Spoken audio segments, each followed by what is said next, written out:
What's up, you guys? My name is Aubrey, this is my channel, and over the last couple of days, there's been a lot of news circulating online and on TV about a mileage tax that is included in this $1 trillion infrastructure bill that is being discussed in Washington. Now, the reality is that if this mileage tax was to be passed, it would be a pretty big deal for anybody that drives a car, but especially for people that take part in the gig economy or that have cars on platforms like Turo or Get Around. And so in this video, I'm going to be breaking down what the truth of this mileage tax is, because let's face it, there's a lot of misinformation circulating around. And I'm also going to be talking about the chances of this passing actually are, as well as the effects that it could have on the gig economy and Turo hosts. So let's get started. Now, it has been a long time since I've dug into things like stimulus, legislation, infrastructure bills, and more. And don't get me wrong, I am not going back to this topic on this channel, but this infrastructure bill specifically is a little bit different because of the fact that it has a direct and pretty serious impact to people that work in the gig economy, especially people that have a fleet of vehicles on car sharing platforms like Turo. So though I don't want to go back to talking about legislation, I think that this is a really pressing issue that we really have to discuss. But before we dig in, if you guys could hit the like button for the YouTube algorithm, I would greatly appreciate it. This helps my channel grow because it helps let YouTube know that you guys are enjoying my content, and thus it gets my content pushed out to a new audience. So now that we got that out of the way, let's dig into the contents of this video, which is discussing this mileage tax that has been being discussed a lot online. I think it probably doesn't come as a shock to anybody to say that there's a lot of misinformation circulating around this program. Now, what a mileage tax is a mileage tax is basically a tax that is put on people based off of how much they drive. Now, currently today in 2021, what we pay as vehicle owners is we pay a sales tax on a vehicle whenever we purchase it, but we also pay a gas tax whenever we buy gas for our vehicles. Those are kind of the two main forms of taxes that are accumulated for vehicle owners. Now, of course, there are other fees associated with it, like registration fees as well, but this is not what we're talking about in this video. Now, the problem with the gas tax, at least from the government perspective, is the fact that more and more people are switching to electric vehicles and more people are buying more fuel efficient vehicles. Even vehicles that aren't electric are still more efficient than they were 5, 10, 20 years ago. And as a result, people are filling up less at the pump. And as a result, the government is collecting less taxes because there is less gas being used. From the government's perspective, this could be seen as a major problem, especially as electric vehicles are becoming more and more mainstream and more accessible. Now, the figure that's been circulating a lot online surrounding this tax has been 8 cents per mile, meaning that you would be charged 8 cents per mile for every mile that you drive in a calendar year. So theoretically, if somebody was to drive 15,000 miles, they would have to pay $1,200 in taxes on that mileage. That is 8 cents by 15,000, and that equates to $1,200. Now, that's a lot of money, especially considering the fact that cars in themselves are very expensive.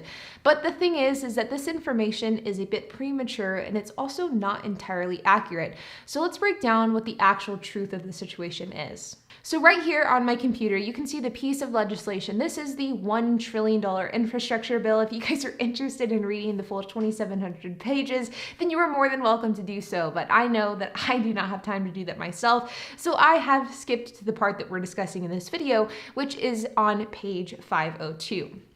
Now, 502 is the start of the section that I want to talk about today, but it is not where the bread and butter of what I want to discuss is. But if you see here on page 502, there is a section titled Title III, Research, Technology, and Education. Then if you scroll down from here to page 508, you will see what I really want to discuss. If you scroll down to page 508, you will see a section that says Section 13002, National Motor Vehicle Per Mile User Fee Pilot. And the word that I want to point out here that is extremely significant is the word pilot. Now, at the end of the day, that is what this is. It is a pilot program to test out how a mileage tax would work. What is being proposed here is not a mileage tax that will be put onto each and every vehicle owner in the United States. Instead, what is being proposed is a pilot program that tests out the idea of a mileage tax, and it's testing out the idea on a group of voluntary drivers. So you have to volunteer to be a part of this program. You're not just going to have to be a part of it against your will. Now, this section of the bill goes on from page 508 to 519. If you're interested in reading this, I will include a link down in the description below, but really what I want to do is I want to summarize some of the key points of this bill. Number one is the fact that it does explicitly state that this is a pilot program that will work with voluntary drivers, and how it will work is they will basically see the viability of how this tax could potentially work long term. The other thing that's important to note is that people will be volunteering with all ranges of drivability, of background, of vehicle types. So people that own fleets, people that work commercial vehicles, people who are just driving their own personal car for personal use. There will be a wide variety of volunteers for this program so that the government can end up getting a feel for how it will work across the spectrum. Additionally is the fact that this is a program that will last for quite a long time. As it's laid out currently in the bill, it will start in 2022, so this coming year, and it will not end until 2026. So it'll be roughly 4 years before we'll even find out if this is something that the government will actually pursue. Now, another thing that I would like to point out is the fact that the number that's been circulating around online and in the news is 8 cents per mile. But in this bill, there is actually nowhere in it that says 8 cents per mile. In fact, it's kind of unclear exactly where that figure came from. Instead, in this bill, it is stated that the amount of money that you will be charged per mile will depend on the make, model, and the year of your vehicle. For example, trucks will have to pay a larger fee than electric vehicles, and small cars will pay less than like a minivan. So basically, similarly to like how you pay gas, a large vehicle takes up more gas than a small vehicle. The same thought process will be taken into account whenever you're talking about the mileage tax as well. At least that's what it seems like based off of the bill's language. Another thing that is important to note is that as of right now, it's unclear exactly what role this mileage tax would pay. Now, I mentioned earlier the fact that electric vehicles are kind of putting a burden on a gas tax, which is great for electric vehicle owners, but it is not great for the government, which wants to take as much money as they possibly can. And so as a result, the government is of course looking for new ways to tax drivers, especially as we lean off of gasoline. Now, it is unclear as of right now if a mileage tax would replace a gas tax or if it would be in addition to a gas tax. And so that exact relationship between these two taxes as of right now is unclear. Now, I think it's important to reemphasize that as of right now, this is something that isn't a concern for the short term, but long term, I think that this could potentially be a major problem. Now, we're again looking out to 2026. That's the amount of time that this pilot program, at least as of now, will be conducted. But I think that once 2026 comes rolling around, which will probably come quicker than we realize, I think that this could potentially be a big concern for everybody that works in the gig economy, especially people that use their car in order to make money. This is going to, of course, increase the cost of any service that is offered on gig economy platforms. People that drive for Uber and Lyft will have to upcharge in order to compensate for the fact that they're being charged on a per mile basis now. People who host on Turo or GetAround will now have to collect tax from their guests in order to offset the cost. There will not only be more costs associated with running a car-related side gig, but there will also be more logistics associated as well, which will eat into your own time, and thus it will eat into your own profit margin as well. Not only that, but depending on how much you drive, depending on how many cars you have, depending on what you do in the gig economy, you could potentially end up paying a ton of money in taxes based off of the amount of miles that are driven. To give you some context, last year in 2020, my cars accumulatively were driven 225,000 miles. That is my entire fleet. And last year was a pretty low year because of COVID and because of the shutdown that we had in April.